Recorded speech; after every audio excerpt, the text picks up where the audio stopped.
In this question, you're given that these three lines are concurrent. You're asked to find this unknown. So these three lines pass through one common point. That means they are concurrent to each other. So you're asked to find the unknown. So what is the condition of concurrency? Determinant of 3, 1 minus 2, P2 minus 3, 2 minus 1 minus 3 has to be equal to 0 for these three lines to be concurrent.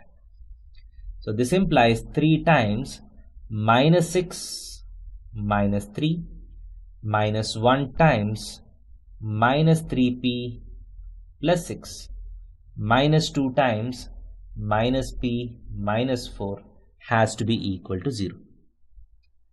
This implies 3 times minus 9 is minus 27 plus 3p minus 6 plus 2p plus 8 is equal to 0.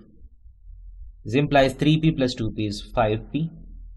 Minus 27 minus 6 is minus 27 plus 2 is minus 25 is equal to 0. This implies p is equal to 5. So if these three lines are to be concurrent, p has to be equal to 5. Thank you.